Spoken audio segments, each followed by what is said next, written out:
Connect. Jai Om Vishnupad Paramhamsa Parivrajikacharya Shtotar Shri Śrīmad His Divine Grace Abhay Charanarvinda Bhaktivedanta Swami Śrīla Prabhupada Ki Nanta Koti Vaishnava Vrinda Ki Grantraj Śrīmad Bhāgavatam Ki Gaur Premanandi. Om Namo Bhagavate Vasudevaya.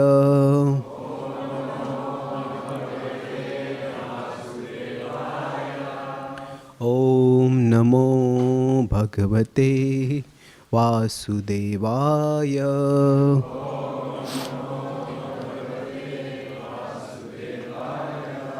Om Namo Bhagavate Vasudevaya.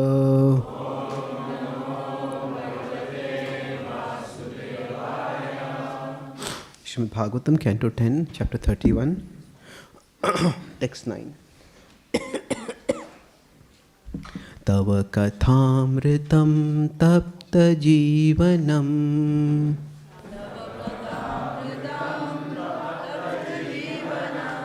kavibhiriditam kalmashapaham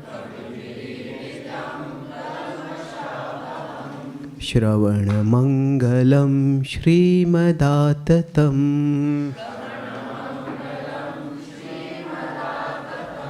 Bhuvi Grinanti Ye Bhurida Janaha Tava Kathamritam Tapta Jivanam Kavibhiriditam kalmashapaham Shravanamangalam Śrīmadātatam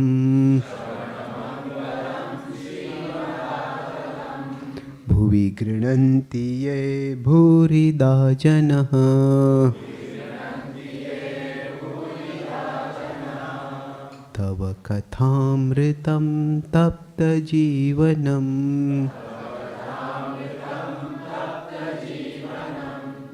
Kavibhiriditam kalmashapaham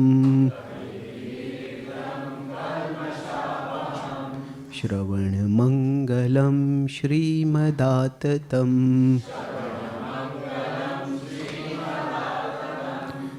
Vigrinanti Ye Bhurida Janaha.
Vaishnavis.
Kathamritam tapta jivanam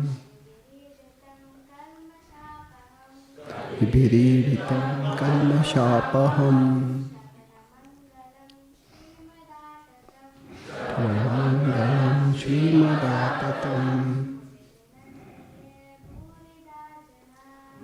Grananti bhurida janaha.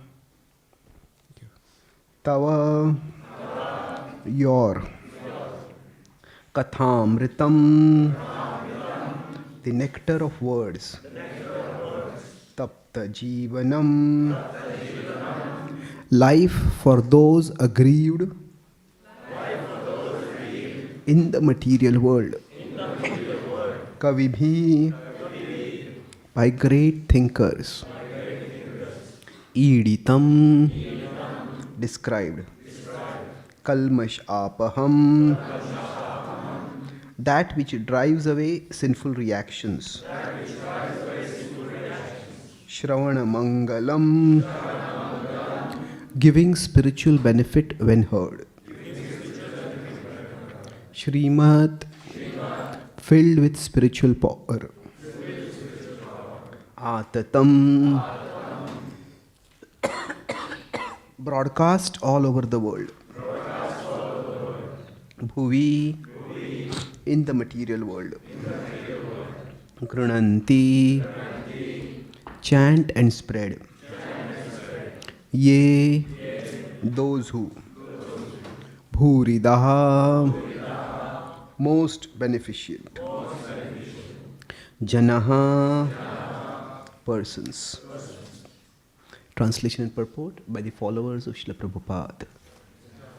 Translation: the nectar of your words and the description of your activities are the life and soul of those suffering in the material world.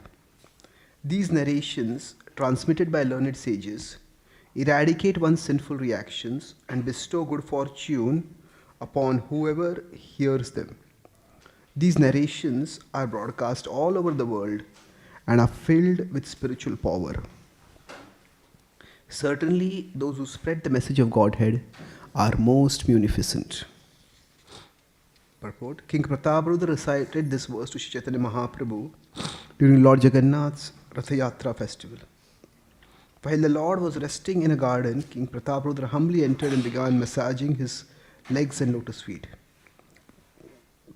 Then the king recited the 31st chapter of the 10th canto of the Śrīmad Bhāgavatam, the songs of the gopis. The Chaitanya Charitamrita relates that when Lord Chaitanya heard this verse, beginning Tava Kathamrita, he immediately arose in ecstatic love and embraced King Prataparudra.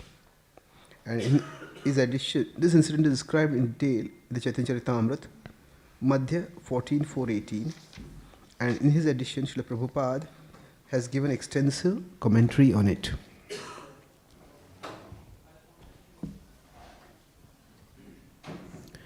Om Jnanatimirandhasya Jnananjanashalakaya Chakshurunmilitam Yena Tasmai Shri Gurave Namaha Namaha Om Vishnupadaya Krishna Prishthaya Bhutale Śrīmate Bhaktivedanta Swami iti namine Namaste Saraswati Devi Gauravani Pracharine Nirvishesha Shunyavadi Paschatya Desha Tarine Vancha Kalpatarubhyascha Kripa Sindhubhya Evacha Patitanam Pavanebhyo Vaishnavebhyo Namo Namaha.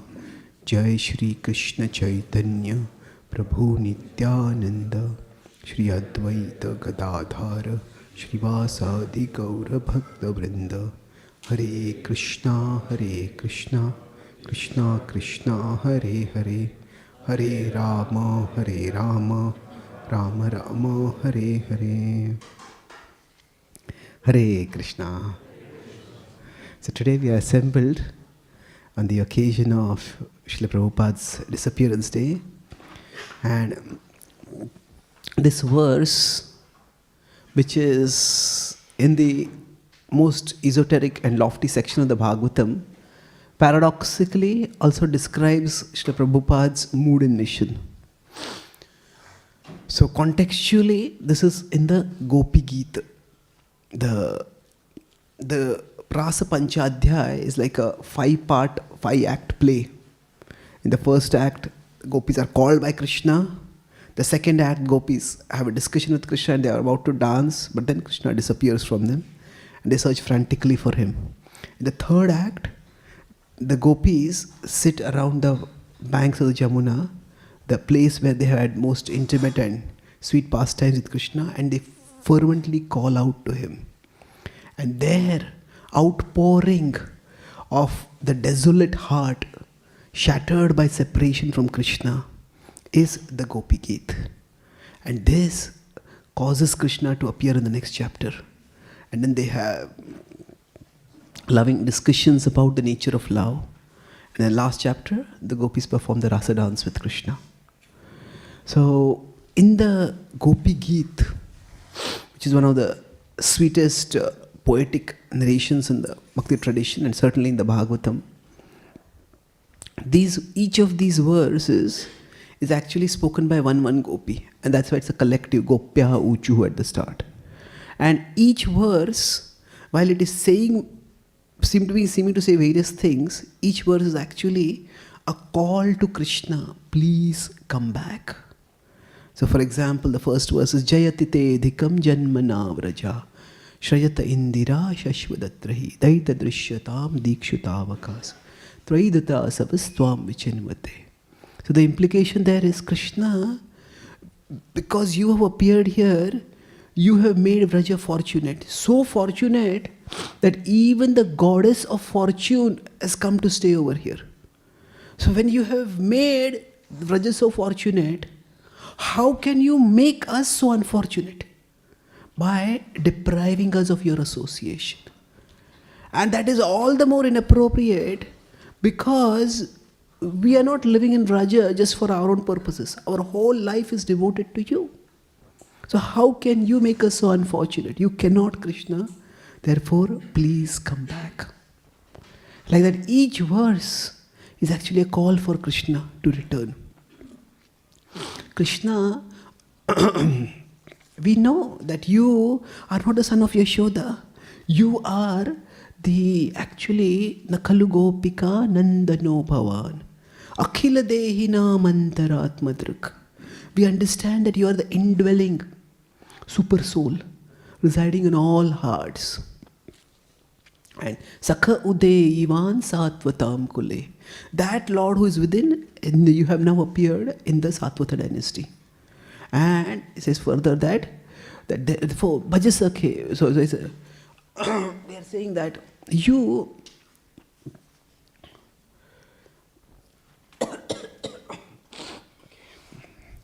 so they are saying that each of these lines is saying, yeah, we know you are not the son of Yashoda, you are the super soul. The implication is, if you are the super soul, Khila Dehi Nam Antarat Madruka, then actually you can see what is in our hearts. We are not proud. We long for your association. We cannot live without you. Therefore, please come back. He says that, you know, this material world is filled with people who are turned away from me. But you have descended to this material world to care for those people at the prayer of Brahmaji. Therefore, we are also a part of the material world. So please care for us and come back. Please don't let us die. That we are your friends, Krishna. We are women and you are born in the Kshatriya family. Please protect us. Please come back. So each of these prayers is an indirect way of calling Krishna back. And within that, this particular verse seems to be somewhat inappropriate, in the sense that it just seems off. Okay, what is going on here? Why are they saying that? Suddenly seem to be glorifying Krishna Katha. So, what is going on here? The gopis are feeling utterly desolate in separation from Krishna. And at the same time, while being separated from him, as the gopis are hearing each other speak about Krishna, they are feeling Krishna's presence in his absence through Krishna Katha. That is, each of the gopis is singing something about Krishna, speaking something about Krishna. They are not just calling Krishna back. They are describing some attributes of Krishna and using that glorification of Krishna to intensify their call for Krishna. So at one level, the gopis are responding to Krishna. You thought we became proud, we thought each of us was special? No. We understand. Each gopi is saying, every other gopi here is a great soul. Because the gopis are running around in the forest of Vrindavan and they are speaking about Krishna. You know, the previous chapter is the gopis just go mad in love for Krishna. They're speaking with everyone. They're asking the trees, they're asking the tulsi, they're asking the birds, where is Krishna? So, as each of the gopis is speaking about Krishna, that is providing relief to the afflicted hearts of all the other gopis. So that is the meaning of that verse in that context. We are not proud, we appreciate each other. Every other gopi is a great soul. The gopi speaking in this is not saying I am a great soul, but those who speak about Krishna are great souls. But then, the previous verse was Madhuraya Gira Valguvakyaya.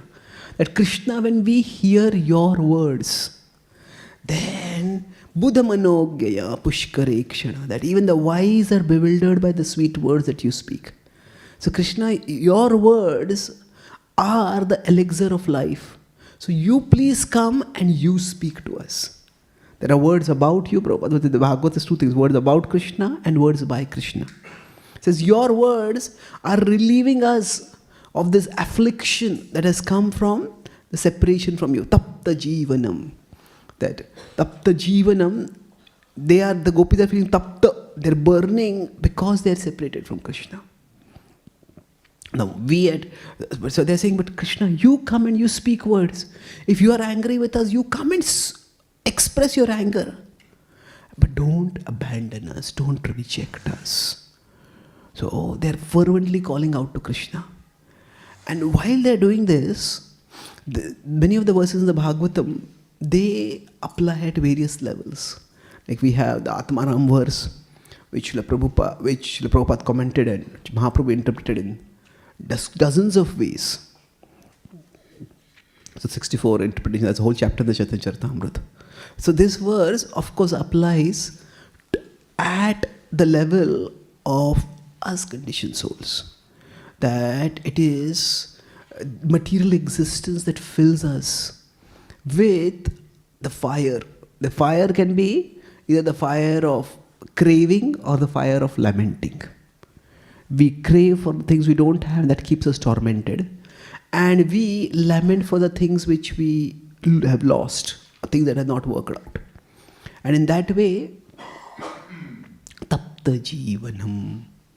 But tava kathamritam. So normally if there is fire, if somebody is a firefighter, you'll put water to extinguish fire. But this fire that is inside, it cannot be extinguished by any water. We need nectar for extinguishing it. And that nectar is tava kathamritam. So this also applies to all those great souls who bhuvi grinanti ye bhurida janaha, who travel across the world and they share Krishna Katha and they extinguish the fire. Now, the souls in this world are not aware that this fire, what is the cause of that fire? everybody starts feeling sooner or later that, well, I'm dissatisfied. And sometimes not just dissatisfied, we start feeling frustrated when big things go wrong in our life. But we often think, okay, this person did this to me or this went wrong. We all think that there are certain circumstantial causes to our distress. And yes, those causes may be there, but beyond that, there's the nature of existence itself. And we need to raise our consciousness upward. So we don't understand that, but the great souls understand it. So Kavibhiriditam, the wise Kavibhi, they transmit it. Kavibhiriditam kalmashapaham.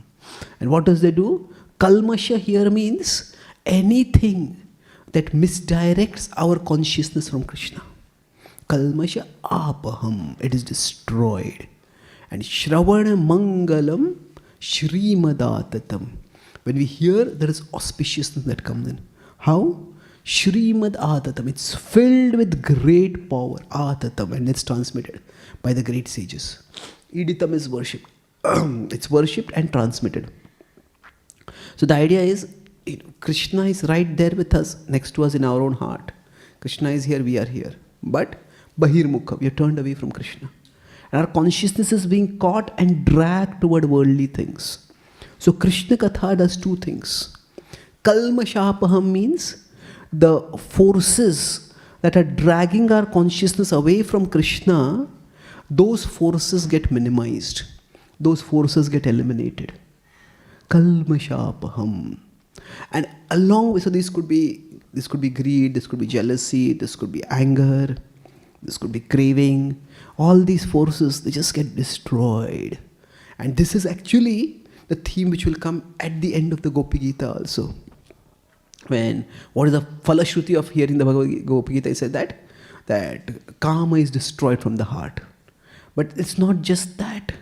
Śrīmad Bhāgavatam. Oh, if a car is moving at a high speed and maybe the driver is drunk or the driver is unconscious and the driver doesn't realize that it's just coming close to a cliff and it will fall off the cliff and it will be disaster. So we need to not just stop the car from going off the cliff, we need to just stop the car and reverse its direction. So sometimes there are maybe superhero movies, Superman just descends and the car is going and just comes down and uses his supernatural power and pushes the car backwards. So Krishna Katha is like that ultimate superpower. It not only stops or removes the forces. So if say the mountain slide is like this, so there's gravity which is just pulling the car downwards. So it's not only, Krishna Katha not only removes the forces that are dragging our consciousness toward worldly things, toward worldly pleasures, but Krishna Katha, in a sense, changes the momentum of the car of our consciousness. That's why it's extraordinary power. Against the pull of the world, against the gravity, just like the gravity drags everything down in the world, we could say there is a gravity in the material world which drags our consciousness towards worldly objects. But Krishna Katha counters that. And that is how it is packed with power. Śrīmad Bhāgavatam. And our consciousness becomes attracted toward Krishna. So the same consciousness that is going rapidly towards worldly things then starts moving toward Krishna.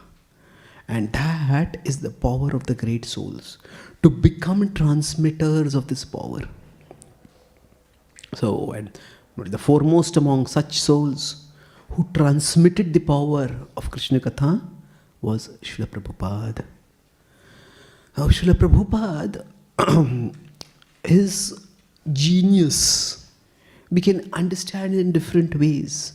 Now we may say, okay, he is founded the movement that we are a part of. And that's why we will naturally glorify him. Well, yes, that is true.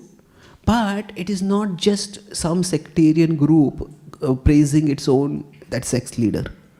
What Srila Prabhupada did can be appreciated both in specific terms as well as in universal terms. So we'll try to understand. Krishna Katha was eternally existing. And it is eternally going to exist. But the power of Krishna Katha is manifested through the right instruments. It is not that anybody who speaks Krishna Katha will automatically have this effect. We can say, yes, at one level Krishna Katha has power.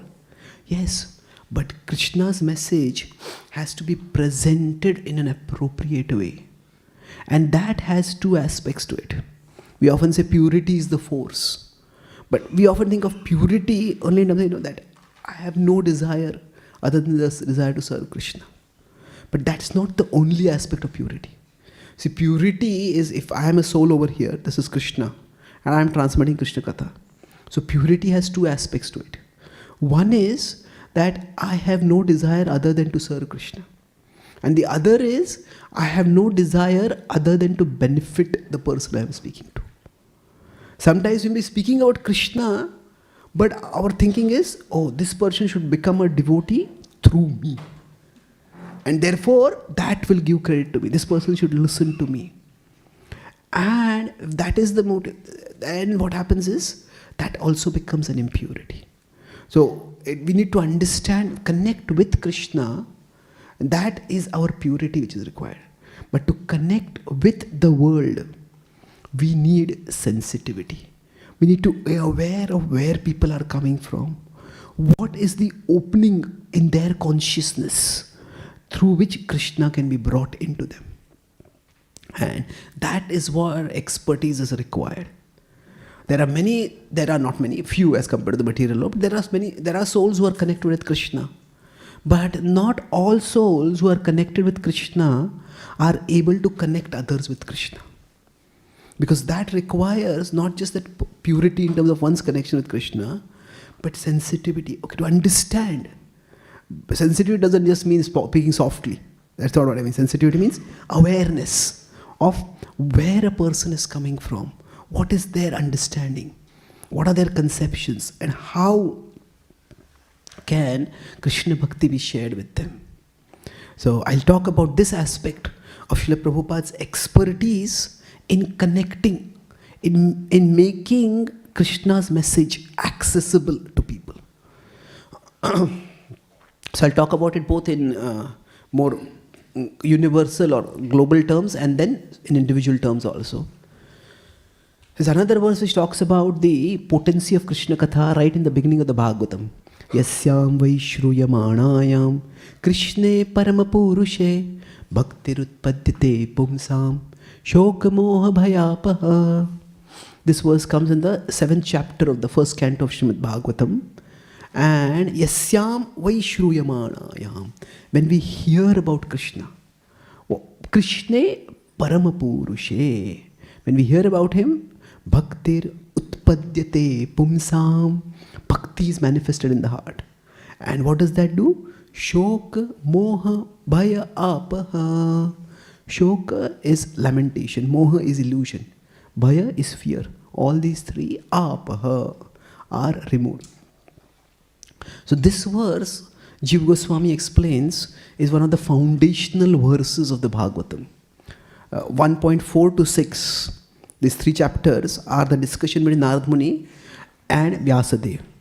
And then during that discussion, Narad Muni tells Vyasadeva, Samadhina anusmaram vicheshchitam. He says that you go into Samadhi and remember the pastimes of the Lord.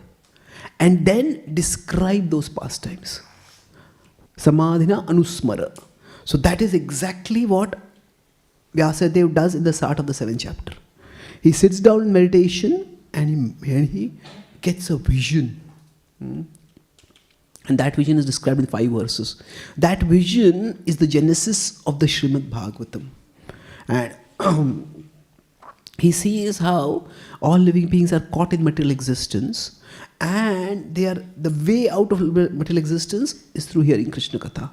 The reservoir of Krishna Katha will be Śrīmad Bhāgavatam. And therefore, he, anarthopa samam sakshat, talks about how Bhagavatam will be composed. So this verse says that when we are in material existence, we encounter, Prabhupada explains his purport to this verse, that we encounter 3 phases of time. There's the past, present and future. And at the material level of consciousness, our consciousness gets caught in one of these. And shoka, moha, bhaya, these 3 emotions are associated with these 3 phases of time. That we look at the past and we feel, oh, that went wrong and this went wrong and I did this and I did that. Shoka. There is lamentation. Now for the future, we can say there is craving, but also there is fearing. Oh, this may go wrong, that may go wrong, that may go wrong. That is bhaya. And there is, for the present, there is moha. Now it's interesting, when I say moha, illusion is there always. But why specifically about the present? Because the idea is we get consumed by, okay, this is my problem, and this is how I have to solve it. This is my desire, and this is how I need to fulfill it. And that way we get consumed. So what we think will make our situation better is often led by illusion. So that's why for the present it is said moha. So shoka, moha and bhaya. And all these three, says Krishna Katha will remove. Now how does it remove this? We understand that Krishna is in charge of the past, or Krishna was in charge of the past, Krishna is in charge of the present, and Krishna will be in charge of the future. And if we just try to connect with him, if we just try to serve him, then Krishna will take care of all three phases of time. Krishna will bring the best out of all of that. So Krishna Katha is not just hearing some entertaining pastimes and forgetting about the world. Sometimes, especially if people hear 10th canto, they say, this seems to be like mythology. There's some entertaining stories. Nowadays, as when the pandemic, everything was shut down. So one of the industries that surged the most was the escapist entertainment industry. And Netflix and others just business zoom because people had nothing to do. So people think that this is just like escapist entertainment. Well, yes and no. If this is the material level of reality, now above this is the spiritual level, below this is, you could say, the virtual or the imaginary level. So we escape from the material world, but where are we escaping? Are we escaping to an imaginary world, or are we escaping to the eternal real world? So this is a higher reality that we go towards. But to go towards that, it is not just Krishna Katha, it is Krishna Katha presented expertly. Krishna Katha was there before the Śrīmad Bhāgavatam also. But what Vyasadeva did was, he presented it expertly. The Bhāgavatam was there before also. What Srila Prabhupada did was, he presented it expertly. Daksha. That expertise is one of the characteristics of a great soul. So this is talked about in the Bhagavad Gita also. And it's also talked in Chaitanya Charitamrita.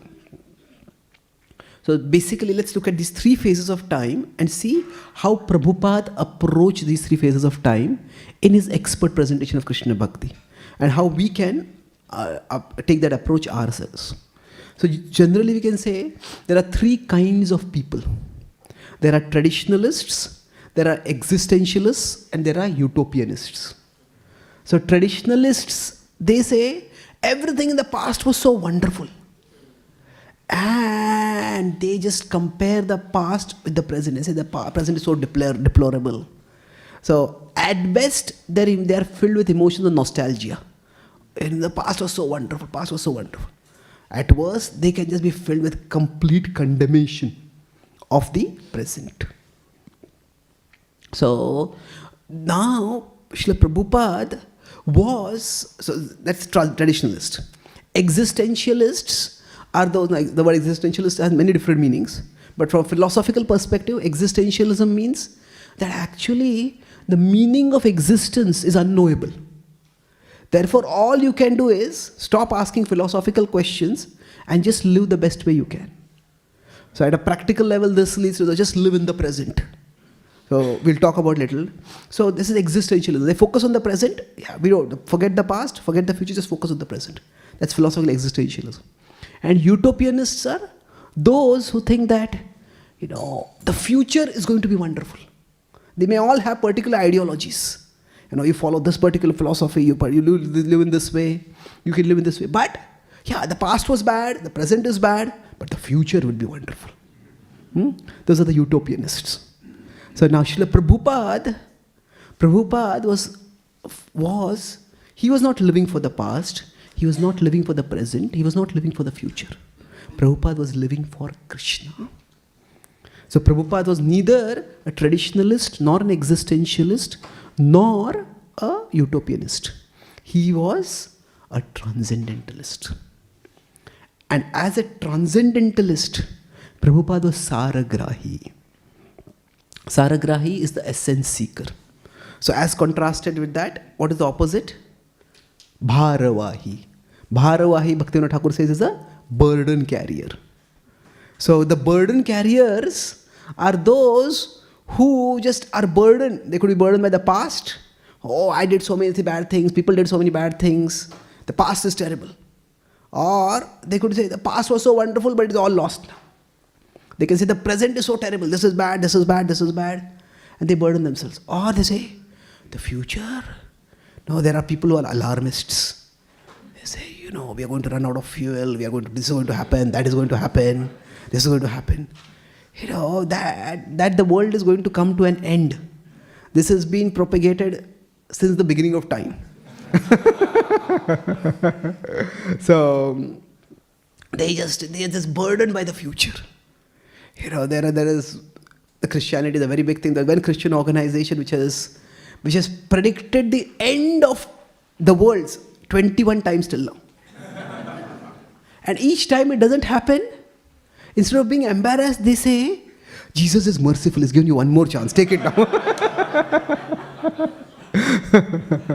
So if we just focus on the negatives of everything, we can burden ourselves. And that makes a person bharavahi, a burden carrier. So essence seeker is one who sees the good. Good here means that which is utilizable in Krishna Bhakti. From the past, the present and the future. So when I talk about Prabhupada as Prabhupada expert, sensitive in transmitting Krishna Katha, what he means is that we look at that expertise. We all have a past, we are in the present, and we all will have a future. So Krishna consciousness has to be presented in a way that accommodates our past. We have come from a particular past. We cannot just deny that. So we have come from a particular past. Krishna consciousness has to integrate in our life in a way that our past gets positively reconciled.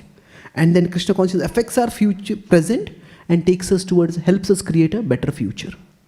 So that is the expertise of a devotee who's trying to share Krishna Bhakti.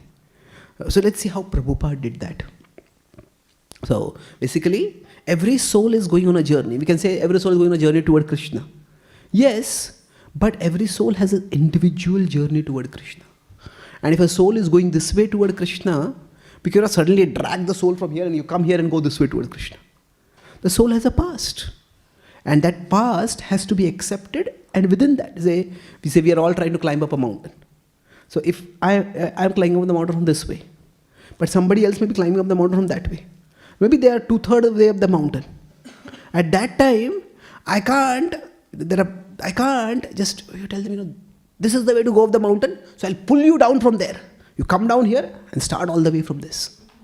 No, we understand where you are, and from there, how we can take you forward. So this applies at an individual level, and this also applies at a collective level. So we could say among these three things, traditionalist, existentialist, and utopianist, we could say Prabhupada was a traditionalist. Well, yes and no. So when we talk about essence seeker, see, there is good in everything. Prabhupada would quote Chanakya Pandit that we can take good even from gold even from a filthy place. So like that, there is good everywhere in the present, the past, present, and future.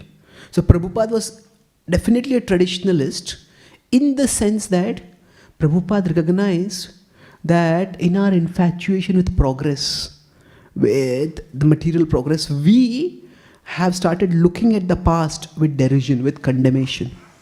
And we have cut ourselves off from much of the treasure trove of wisdom that is available in the past. And that's why Prabhupada commented extensively on the spiritual texts which were written in the past. But Prabhupada didn't think of the Bhagavatam as simply something which was meant for the past. He saw that it was timeless.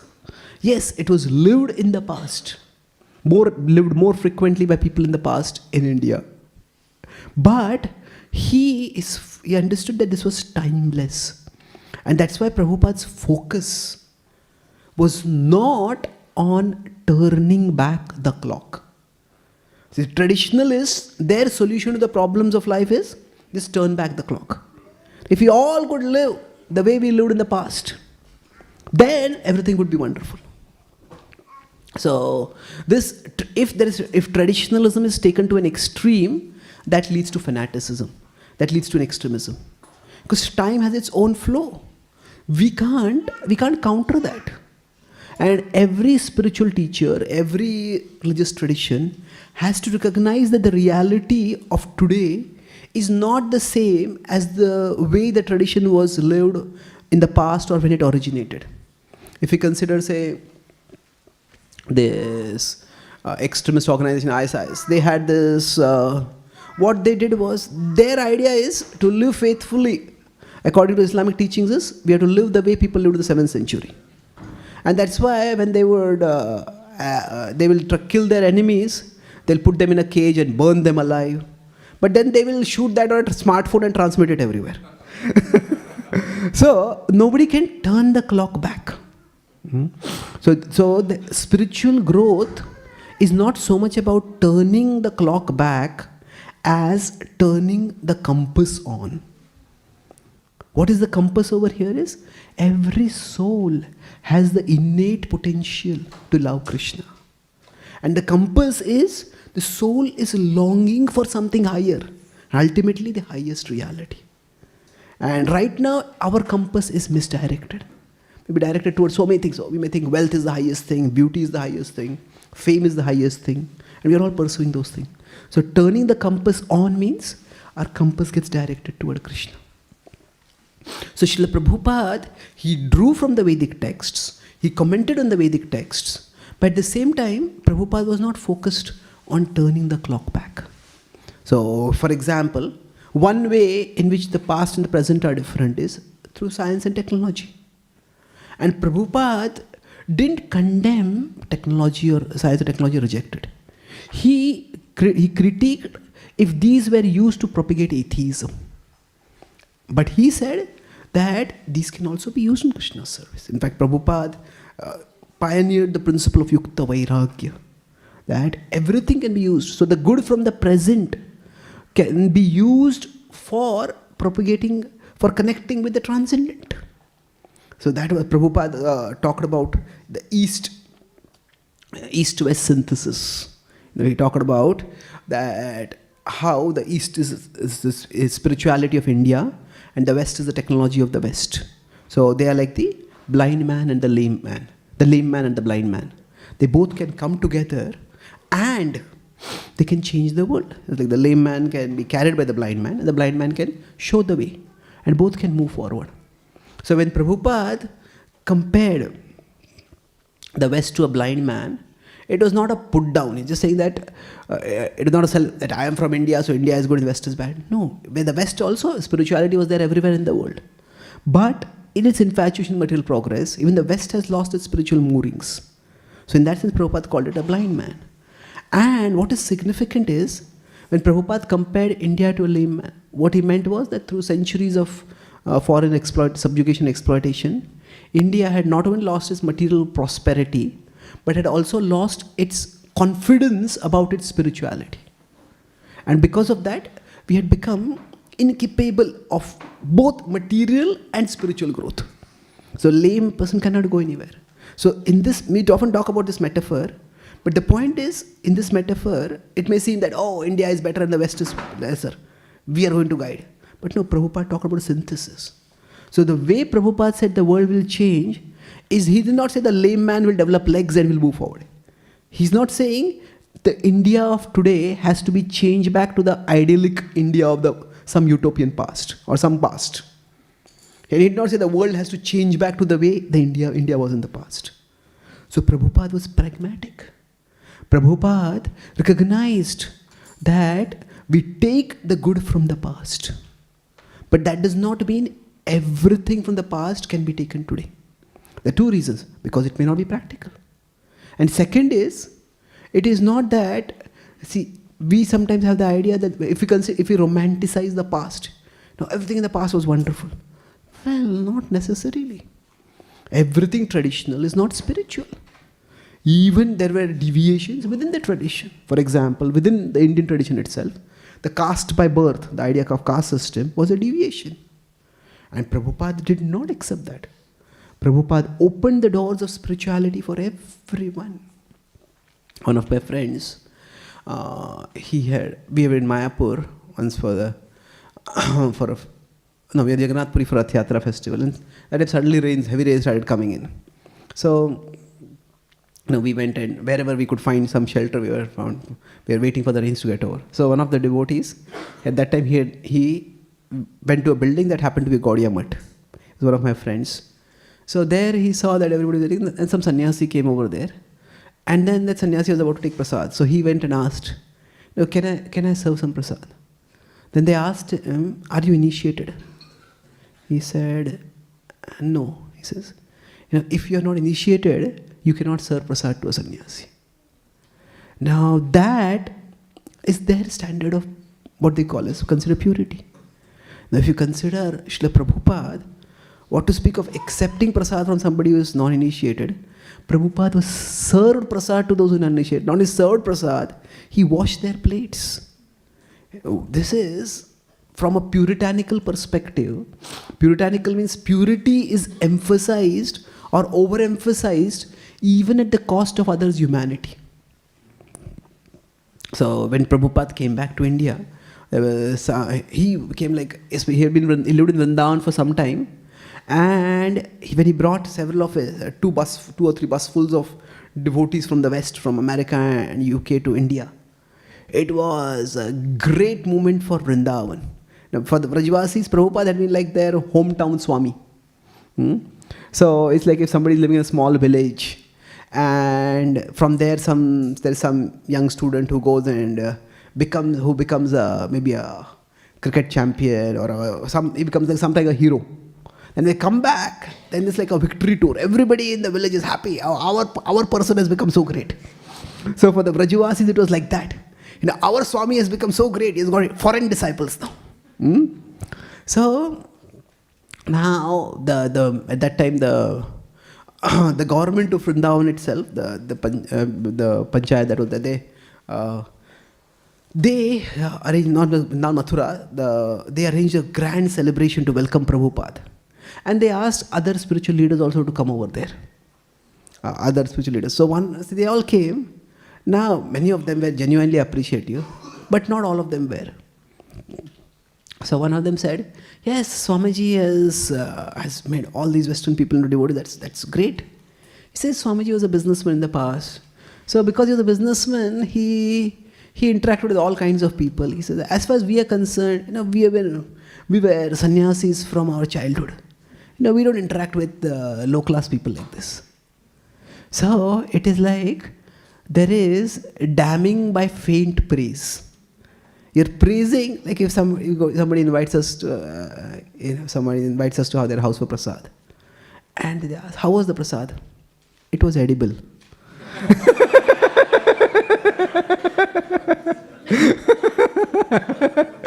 Now, it is not a criticism, but it is a criticism, isn't it?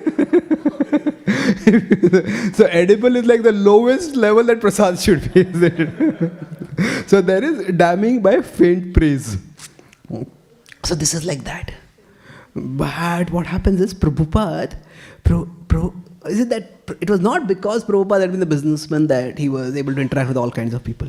It was because Prabhupada was compassionate. It was because Prabhupada, he did not stick to traditional standards of purity when it came to sharing Krishna's message. If Prabhupada had been looking for disqualifications, he could have seen so many disqualifications in the people who came to him in the West.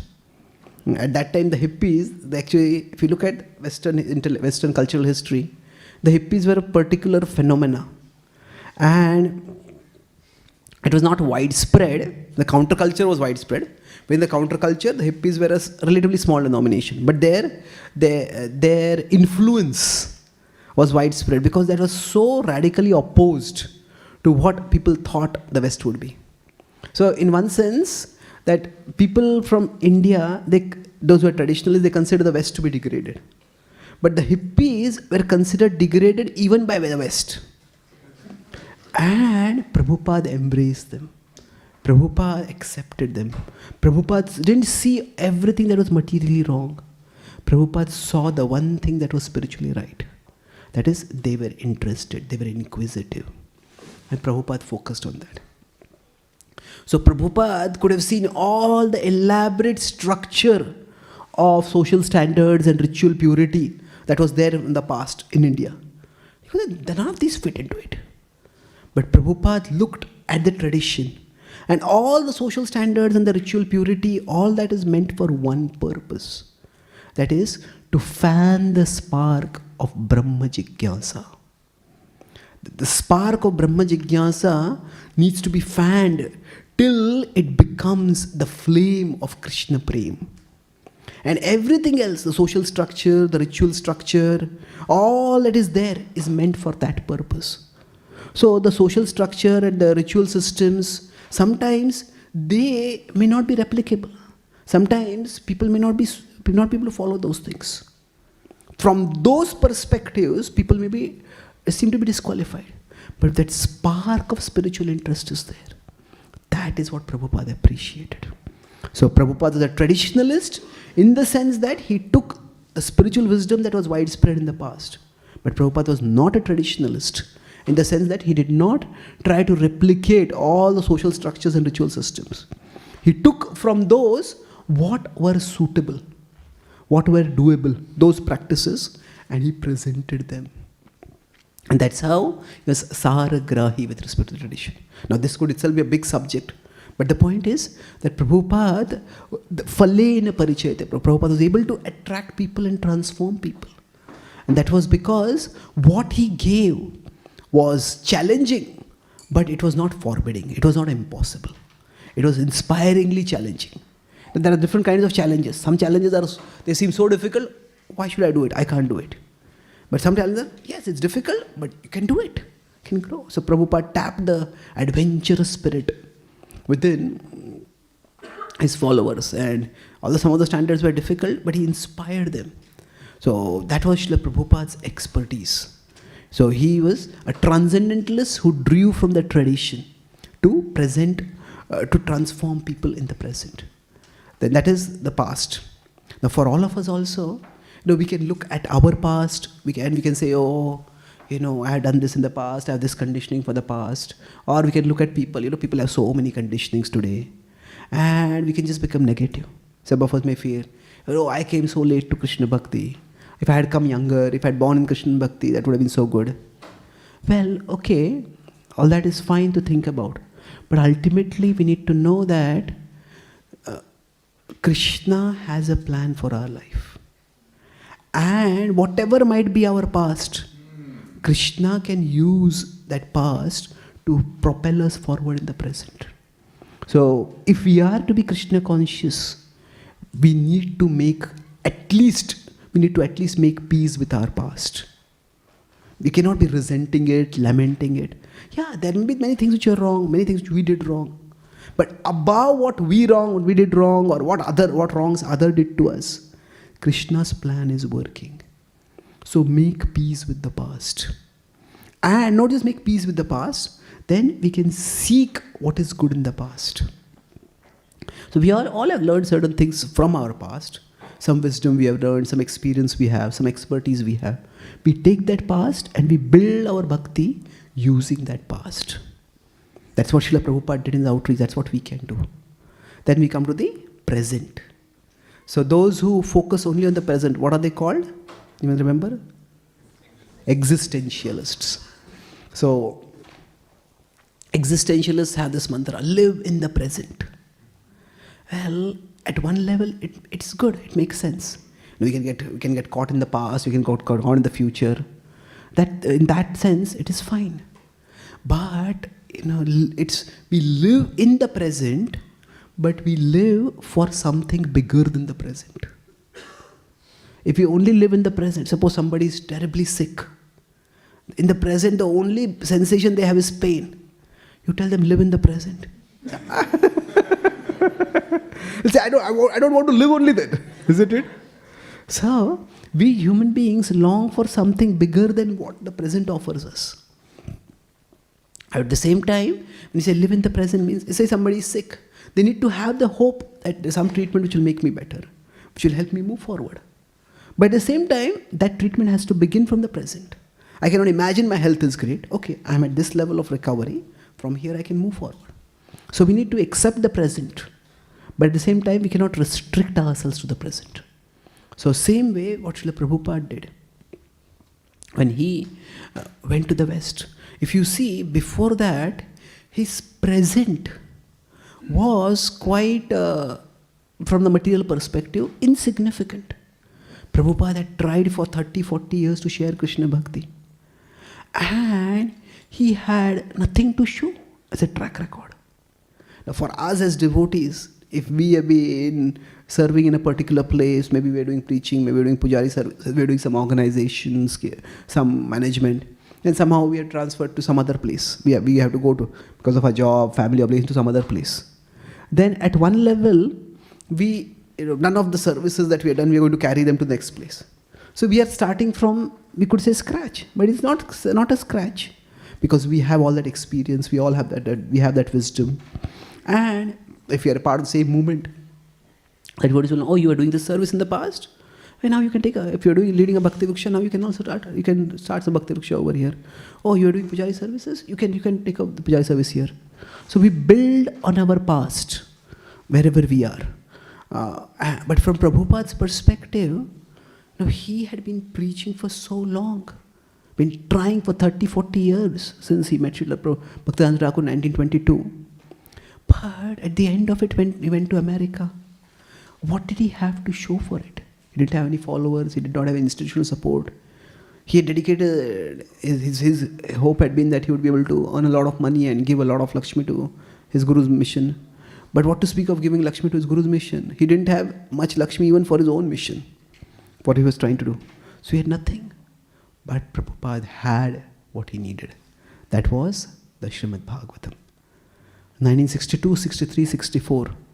Each of those years, Srila Prabhupada worked extremely hard and published one volume of the Bhagavatam. At that time, the first canto was published in 3 volumes.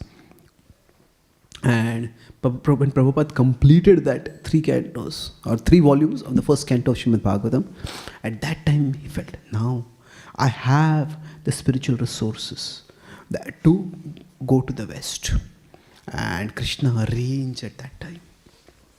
So Prabhupada would be, generally speaking, what happens is, our past affects our present. And say, when a person somebody is a small child, they're just going, what do you want to be in the future? Our ambitions are lofty. I want to be the President of America. I want to be the next Nobel laureate scientist. I want to be this. I want to be the world's greatest cricket player. As we keep growing up, we start realizing life is so tough. And as life keeps beating us down, by the time we graduate, it will be nice if I get a job. So, generally, life's setbacks and failures, they sort of beat our ambition down. Yes, we could say we are all unrealistic at times and we need to be realistic. But Srila Prabhupada, he was not just focused on material realism. We could say Prabhupada had tried so many things. Prabhupada had tried to start a magazine, Back to Godhead, but there are hardly any takers. Prabhupada tried to start the League of Devotees. The very place he was there, he was almost evicted from there. Prabhupada tried to work with his god brothers, and they had a very parochial vision. They didn't want him to expand at all. Prabhupada tried to himself travel and give classes, but Indians at that time seemed more pious than spiritual. So almost everything he had tried had failed. But Prabhupada's vision, his ambition, instead of shrinking, it expanded. He had no success in India. And he said, I'll go to the West and I'll preach in the West. It's like from a material perspective, a student, if you want to say that, the student is not even able to pass high school. He says, I'll get a PhD from Harvard. Says, what are you thinking? Prabhupada was met with that kind of skepticism when he said, I want to go to the West. Most people didn't take him seriously. So although Prabhupada's present was, we could say, very discouragingly insignificant, but Prabhupada did not let himself get reduced by that. He saw that Krishna has a plan.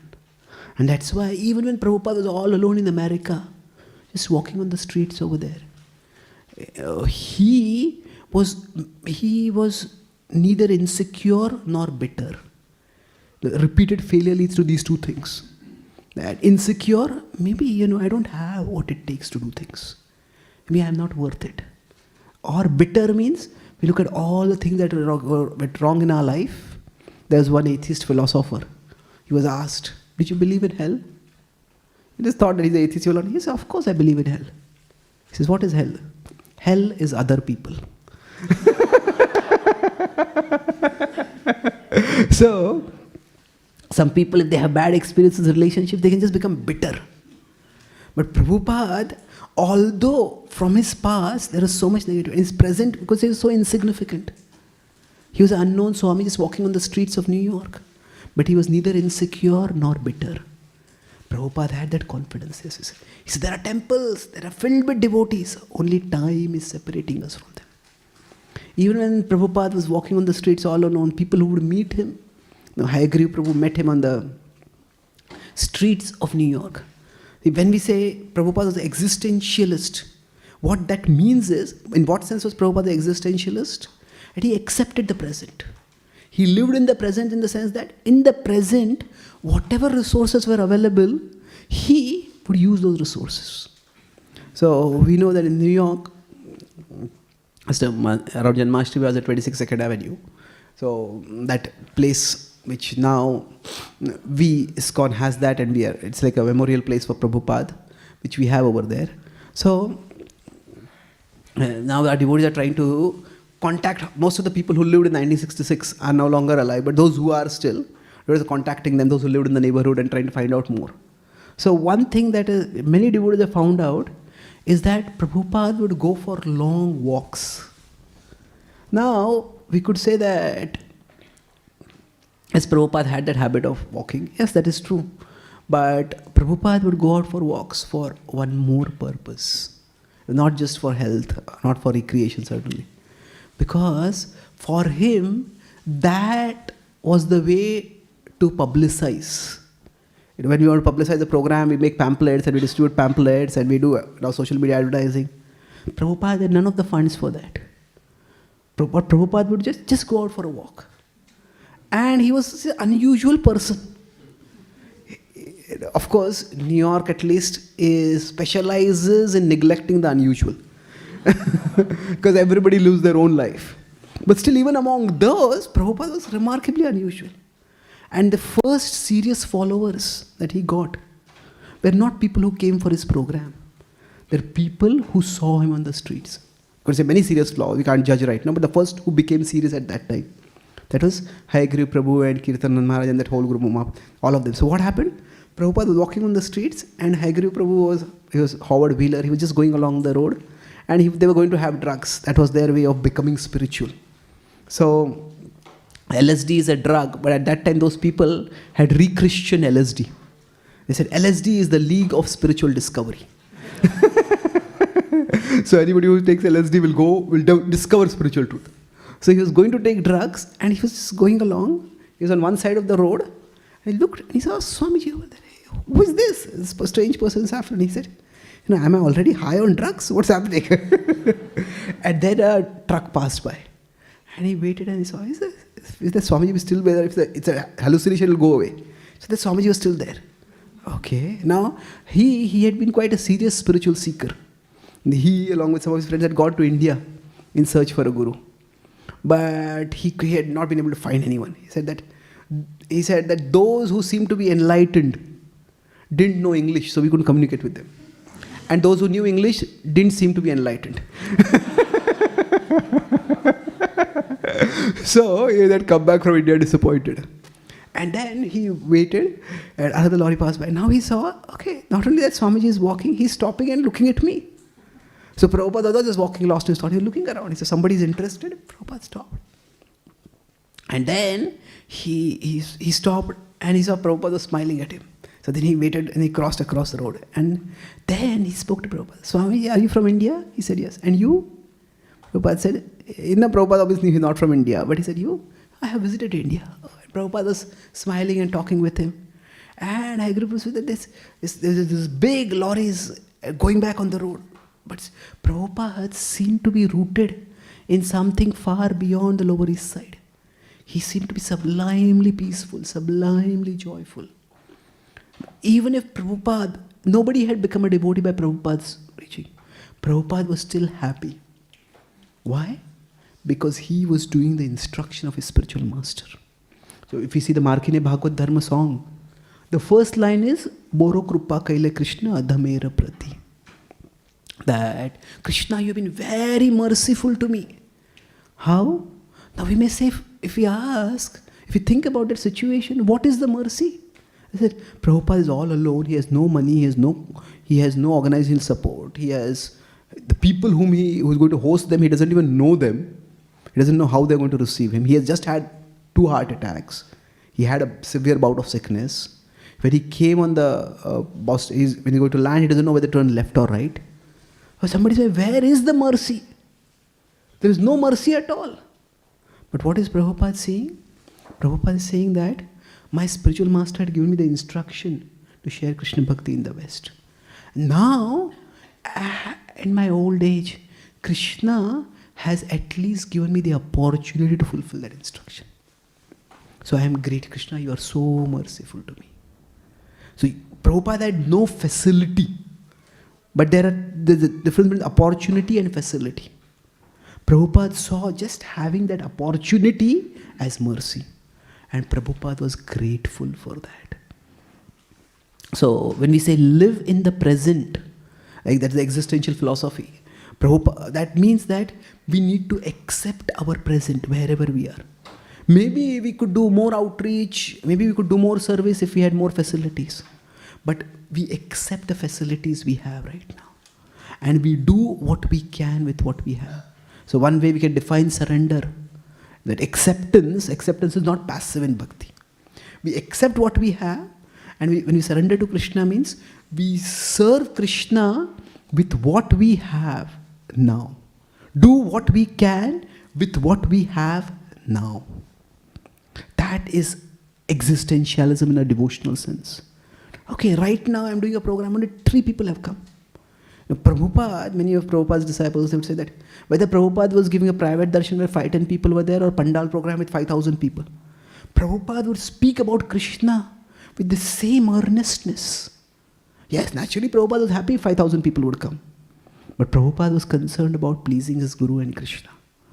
And that's why sometimes we may feel that, okay, my service is so insignificant. Does anyone notice also that I'm doing this service? Who cares? Well, Krishna cares and we should also care. So that is existentialism. Prabhupada's head was high in the clouds, but his feet never left the ground. He was very realistic in terms of taking real steps from where we are to move ahead. When Srila Prabhupada wanted to build big temples, Prabhupada had that symbol of, that metaphor of shooting the rhino. Now, of course, the rhino is an endangered species and shooting is considered, it's bad. That's why when that book was written, they changed the name to Chasing the Rhinos. Not shooting rhinos. But Prabhupada said that, basically, that if you try to shoot a rhino, at that time, at least in the American culture, British culture, hunting was considered like a sport. So if you go for shooting a rhino, if you don't, that nobody will, okay, it's not possible. If you do, everybody will appreciate you. So Prabhupada used that metaphor, but Prabhupada was careful. He used that metaphor for the Pandal program that the devotees were planning to. Prabhupada said, make a Pandal for 20,000 people. He said, 20,000 people? Prabhupada, in the structure that we have in Mumbai, when 20 people are not coming, how will 20,000 people come? Prabhupada said, no, you do it, people will come. And actually people came. That was the biggest program that the devotees had ISKCON had in the 1970s, the Cross Maidan program, where many of ISKCON's leaders were introduced to Prabhupada and Krishna at that time. ISKCON subsequent leaders. So anyway, Prabhupada had this grand vision. But Prabhupada was very grounded in reality. When Prabhupada had to build a temple, say for example, we had to build a grand temple in Vrindavan and Mayapur. The first thing Prabhupada did was, he started MVT. When the temple was being constructed, he knew that in that holy place, there is not much possibility for preaching and raising funds. So Prabhupada said, it's not that we will just build it and we'll depend on Krishna. Well, depending on Krishna also means depending on the intelligence that Krishna has given us. So Prabhupada created a real plan that if we have a nice residential facility for guests to come and stay, then as spiritual tourists they will come and stay, and from that we'll get some revenue. So we accept the present and we serve Krishna in the present. For most of us, we may all feel, oh, my job is so demanding, I have so many family responsibilities, and this, my health is not good. I just don't have time to serve Krishna. Well, okay, it may be true. But if we are resenting our present, then we are not being Krishna conscious. Krishna's plan is working in our life even in the present. So whatever facility we have, we use that in Krishna's service. Show Krishna our earnestness. And that is what Srila Prabhupada did. So Prabhupada was an existentialist, not in the philosophical sense that we don't look for the meaning and purpose of life because life is meaningless. That's the existentialist philosophy. No, Prabhupada was philosophical, but his philosophy did not disconnect him from reality. He was focused very much on reality and serve Krishna, right? Accept the present as it is. Live in the present. A devotee applies in the sense that whatever little facility I may have for serving Krishna, I will use it wholeheartedly. I will put whatever I can in the present in serving Krishna. And that is something we all can learn in our spiritual lives. Even if you have a small service, let's do it wholeheartedly. Now, Krishna is never so big that he will not have time to look at a small service.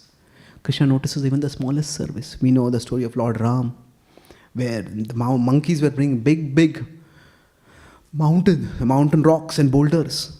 But when a squirrel was just bringing a little bit of soil on its back, Lord Ram appreciated even that. So that is how a devotee accepts the present, cherishes the present as an opportunity for serving Krishna. And that brings us to the last part, that is the future. There are the utopianists. I think the future is going to be wonderful. All that we need is just make some changes. So there are now probably the most common brand of utopianism in today's world is technology related. Say that through the advancement of technology, we will create a utopia. And in that utopia, we'll all be happy. So we have social media is growing, and then there's Meta, and they say that you don't have to go and meet people. You can be anywhere. You can have experience the world just through technology. Well, are we experiencing the world through technology, or are we actually experiencing technology through the world? That means our experiences get reduced. So there is a branch of philosophy that has arisen for technology called transhumanism. Transhumanism, they say that actually, at least the starting part of the philosophy is very similar. They say existence is distress. There's old age, there's disease, there's death, and there's birth. Now they don't think rebirth as a problem. They think birth itself as a problem. That means that for them, birth is a problem, the solution is abortion. So now they say that all these problems we'll solve. Aging, just wait. Gerontology is advancing and we'll reverse old age. It says death, we'll just find out which genes cause aging in the body. And we'll just turn off that gene. And then you will never grow old after that. So people there are such grandiose promises that go on. But at a material level, there are researchers who are a little more candid, and they say that as far as, for example, in public interest, the World Gerontology Association put out a notice. They said, we have no technology, mechanism, pills, or anything that can reverse, slow, or stop the aging process. We can't do that. All that we can do is cover it up. you have wrinkles, we can use some things to just remove the wrinkles for some time. That is all. So the idea that the future is going to be wonderful, that is utopianist. Now we can go to the opposite side and somebody can say, hey, this is Kali Yuga. Somebody can say, this world is Dukkhalaya, and on top of that is Kali Yuga. The future is going to be dreadful. And Prabhupada could have been all dark and gloomy about that. But Prabhupada was not. Why? Because although in the cosmic cycle, things may be going downward right now, but human consciousness always has the potential to go upwards. In fact, when the social climate or the cultural climate is going downward, Krishna actually becomes more merciful and provides more facilities for the elevation of consciousness. It's just like if there's a natural disaster, the charitable people will always give charity. But if there's a natural disaster, charitable people will give more charity at that time. So like that, in Kali Yuga, Krishna actually becomes more merciful. And Prabhupada focused not on the darkness of Kali Yuga, but on the mercifulness of Krishna. And it was because of that hope that the future can be better than the present. It is because of that Srila Prabhupada traveled in his old age, all from India to the West, to fulfill Mahaprabhu's prophecy. There are some people who said, Bharat Bhumite Hoila, that, Prithvite Achetanagar Adigram. Mahaprabhu had said. Some people said, actually at that time, people didn't know what Prithvi was. So Prithvi meant India only. And Bhaktivedanta Thakur preached all over India, so the prophecy is already fulfilled. Don't have to do anything more. But no. Prabhupada had that confidence. So Prabhupada had that confidence that the future will be better than the present. But when Prabhupada was asked, what will determine the future of Krishna consciousness movement? Prabhupada said, it depends on the devotees. What does it mean? It depends on the devotees.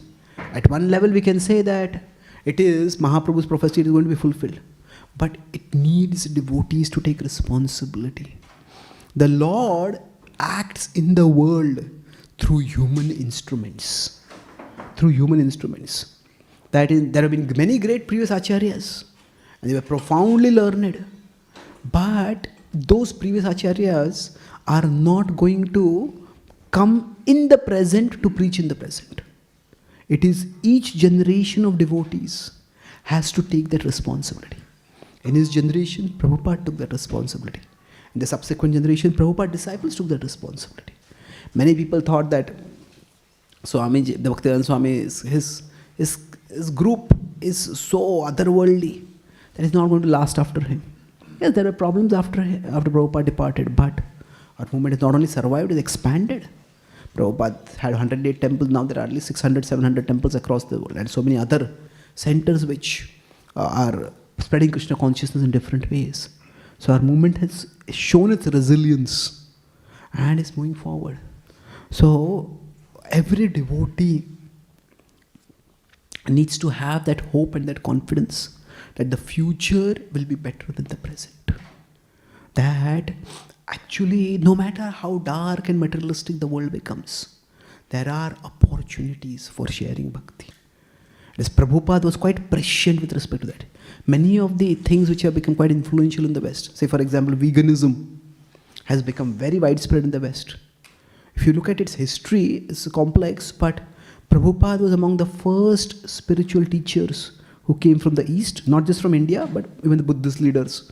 For the first teacher from India who went to the West and emphasized vegetarianism as a spiritually conducive and essential way of living. At that time, people used to think that being a vegetarian means you'll have to live eating vegetables. That was their idea. But Prabhupada said, it was such a delightful discovery that Swamiji's knowledge of recipes was as vast as his knowledge of shlokas.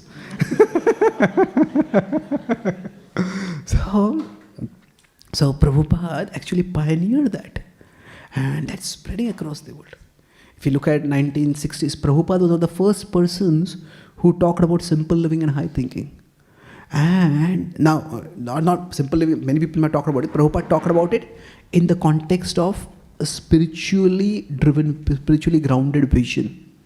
And now the environmental consciousness that has spread across the world, that is actually talking about what Srila Prabhupada talked about. We need to live close to the land. We need to live more in harmony with nature.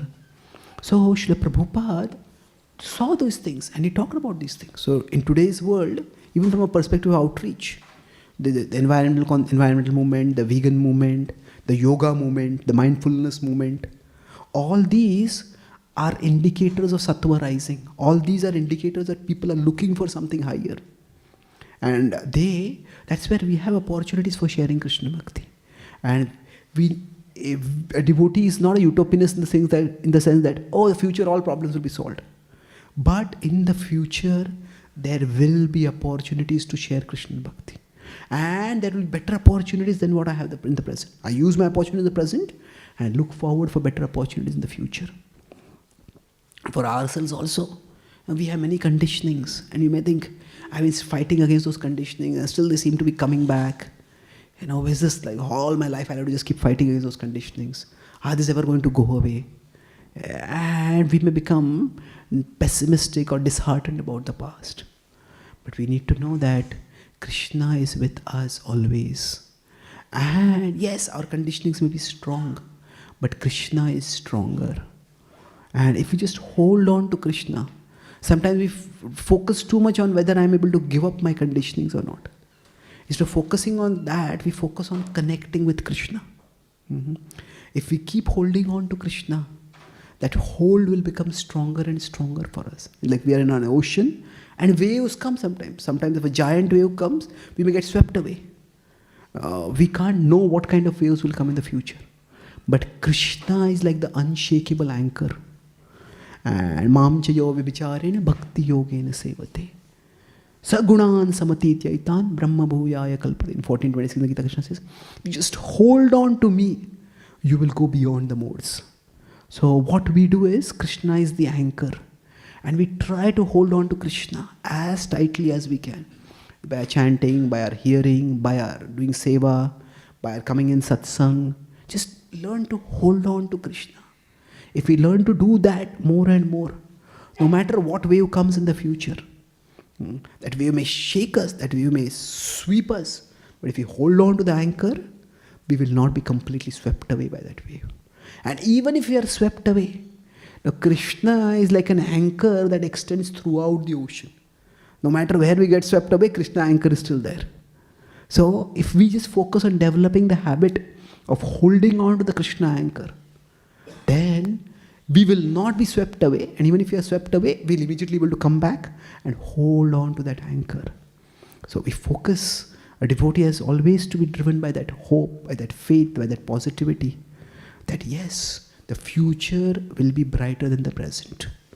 Not necessarily in the way that I might expect it, but according to Krishna's plan. Prabhupada, in the later part of his life, he said that the success that he got, it exceeded even his own expectations. So Krishna has a plan for every one of us. Krishna wants a far better future for us than what we ourselves can envision. And in that sense, a devotee is not a starry-eyed utopianist who just thinks that everything will be wonderful in the future. But a devotee is a utopianist in the sense that everything will be wonderful with Krishna. So let me focus on staying connected with Krishna, and no matter what happens in the life and future, with Krishna, everything will be all right. It will be better than all right, because we'll be with Krishna. That Srila Prabhupada, Tava Kathamritam Tapta Jivanam. Prabhupada shared Krishna Katha. He was not just speaking Krishna Katha, giving one, telling this Krishna pastime and telling that Krishna pastime, that Krishna pastime.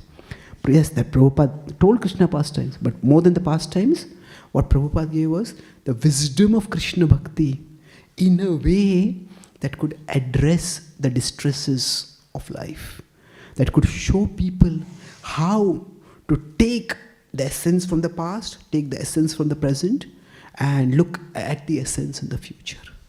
And that was, he was Saragrahi, and by his blessings, today on his auspicious day of his disappearance, we can pray that he bestow his mercy on us, that we can also become essence seekers, And not just essence seekers, but also essence sharers.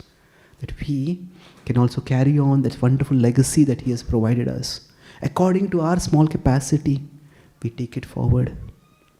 And we relish the Prabhupada's mercy, and we help others relish that mercy. And through that we can, what happens is, this whole consciousness is going towards matter, it stops going towards worldly things, and it starts a reversing course and going towards Krishna.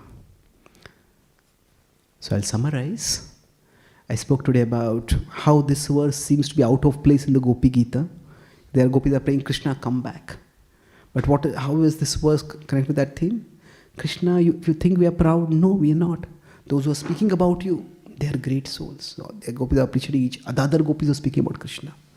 But along with that, at a universal level, those who share Krishna's message, they are great souls because they stop the descent of human consciousness towards self-destruction in material infatuation, and they reverse the flow of human consciousness so that it goes towards Krishna. And that requires a special potency. It's not just Krishna Katha. The purity means we connect with Krishna in our hearts, but also we need to connect with the world in a way that what we are speaking is accessible, intelligible. That's sensitive, that's expertise. And we talked about that expertise of Srila Prabhupada in terms of how we look at the past, present and future. So with respect to the past, we can have lamentation, shoka. With respect to the present, we may have illusion. And in the future, we may have fear. We can have various negative emotions, but Prabhupada transcended those. Prabhupada was a traditionalist in the sense that he knew that there is much wisdom from the past that could be used today. And he knew that there are practices from the past which could be applied today.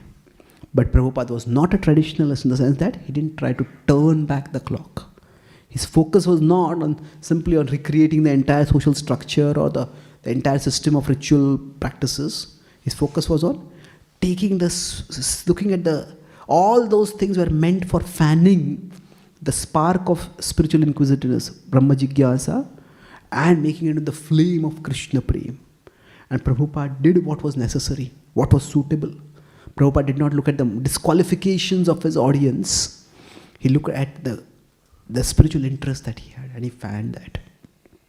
And so Prabhupada was a transcendentalist who, as an essence seeker, took what was relevant from the past. Prabhupada was not an existentialist in the sense that he didn't say that, okay, just live in the present, because we don't have any answer for the meaning and purpose of life. Just make the best life you can in the present. No, Prabhupada taught philosophy, but at the same time, Prabhupada was an existentialist in the sense that he accepted the present. Even when his present was insignificant, he had nothing to show for 30, 40 years of outreach. But still, Prabhupada was not neither bitter nor insecure. He wholeheartedly served Krishna. His lack of success did not kill his dreams. In fact, his dreams became bigger. Did he succeed in India? He wanted to go to the West. And Prabhupada had his head high in the sky, but feet in the ground. So for all of us, also, we accept our present. We serve Krishna with what we do, what we can with what we have now. And Prabhupada saw Krishna's mercy in just having the opportunity to come to America, even if he had no facility at that time. That was Prabhupada's positivity, that he saw Krishna's mercy, not the inadequacy of his situation. And then lastly, Prabhupada was not a utopianist in the sense that in the future everything will be wonderful. But he didn't see, but neither was he was a dystopian that's saying that, everything in the future is going to be dreadful because it's Kali Yuga, because it's Dukkha or nature of the world. He saw that human consciousness can move upward. And Krishna's mercy is especially available for raising human consciousness in Kali Yuga. And he focused on that. And that's what animated him. And then Krishna reciprocated by giving him success far more than what even he had anticipated. So similarly for all of us, in our outreach and in our own inreach, you can say, we accept our past and we see what is good from the past and not resent whatever conditionings or conditions we might be in. And that's what we do for others. And in our present, even as a small service we are doing, we do it wholeheartedly, knowing that it is significant in Krishna's eyes. And for the future, we don't become disheartened thinking my conditionings are not going away or I'm not having much opportunities in the world. In the world, there are opportunities for Krishna Bhakti as Sattva is rising in various ways. And if we just hold on to the anchor of Krishna, that is the best protection from whatever future attacks of temptation or tribulation that may come in our life. In that way, a devotee can always be hopeful that with Krishna, my future is going to be wonderful. And in this way, we can all pray to Prabhupada to savor his mood of being a essence seeker and share that mood with others. Srila Prabhupada ki, Srila Prabhupada Tirobhav Mahamahotsav ki, Gaur Bhaktivedanta ki, Jai Gaur Premanande. Thank you very much. Hare Krishna. Do we have time for maybe one question? Anyone has? Yes, Jagannath. Prabhuji, you were talking about sharing Krishna consciousness with others and being able to relate to others. Ours being a movement, Goshti Anandi movement, assuming that two devotees are there, both have studied the scriptures, assuming that two personalities are almost, they have the same level of love and compassion. How sometimes do we see that one devotee is able to connect with others' problems, miseries, and give the right messages to those people at the right time, while the other person is not able to do that despite best intentions? How do we improve that ability in us? Okay. So how do we improve our ability to say present Krishna Bhakti in an accessible way for people? So two things. First is that we need to not just speak to people and certainly not speak at people, but we speak with people. Speak with means we hear from them also. Srila Prabhupada went to America. This Sally Agarwal, the person at whose place Prabhupada stayed, Sally and Gopal Agarwal, she recently passed away, so there's some articles about her that had published. So she says one thing very interesting. Swamiji was so interested in everything Western.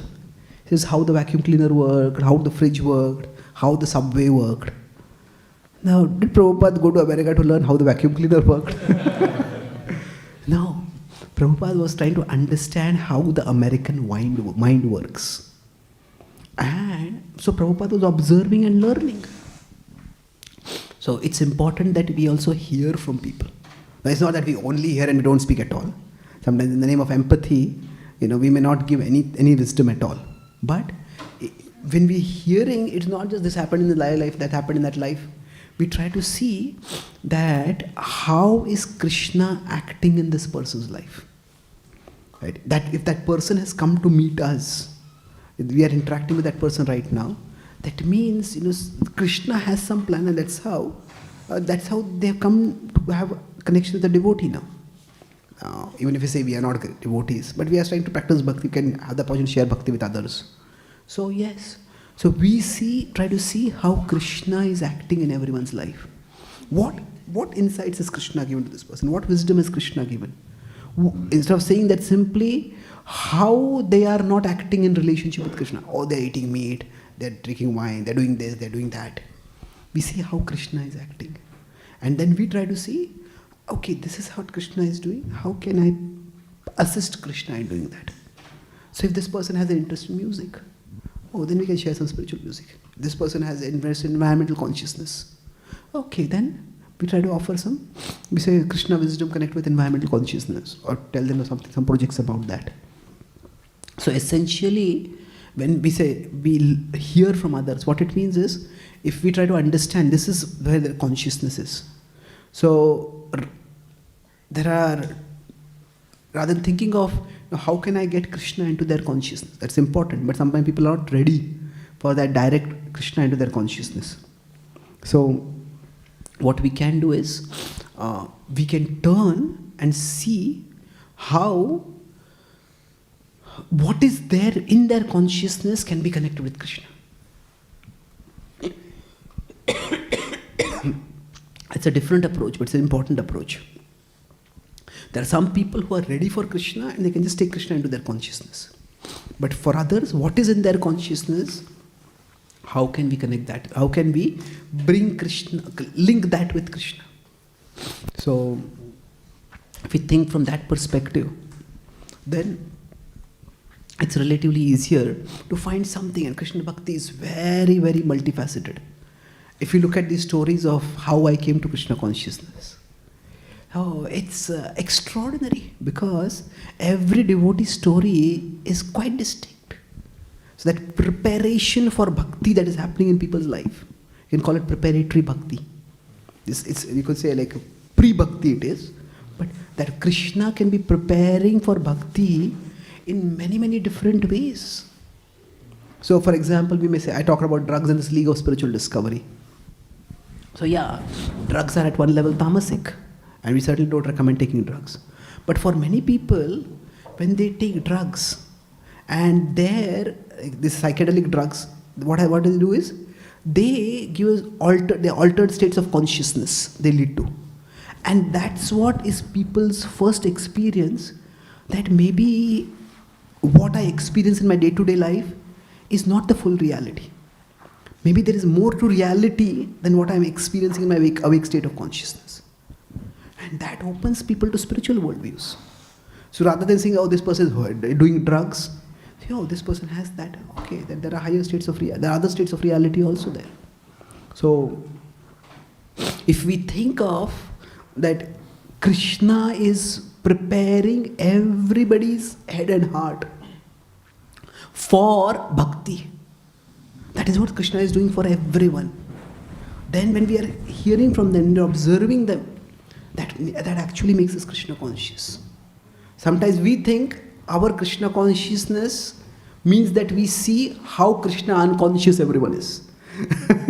This person is atheistic, this person is materialistic, this person is this. But we see that way. And then we can find out. So it requires patience, it requires time, but most importantly, it requires understanding that Krishna is acting in everyone's life. So sometimes we say contemporary outreach. Contemporary outreach, we can say it means, we take Krishna's message and present it to the in contemporary times. But that's only one understanding of contemporary outreach. Another understanding is Krishna is time. And whatever is happening in contemporary times, it is Krishna acting as time. So becoming sensitive in outreach doesn't just mean thinking that, okay, how can I make Krishna's message sensitively presented to people? It is also understanding how Krishna is acting through time. So when we look at the world and its events, a devotee can look at it from a Krishna conscious way. It is Krishna who is acting and Krishna who is teaching. The early back to cottages that Prabhupada wrote, Prabhupada would take newspaper headlines and he would present them from a spiritual perspective. So we see Krishna acting in the world also. That's what we can try to do. Okay. Thank you. So thank you very much. Srila Prabhupada ki, Gaur Bhakta Vrinda ki, Thai Gaur Premanande.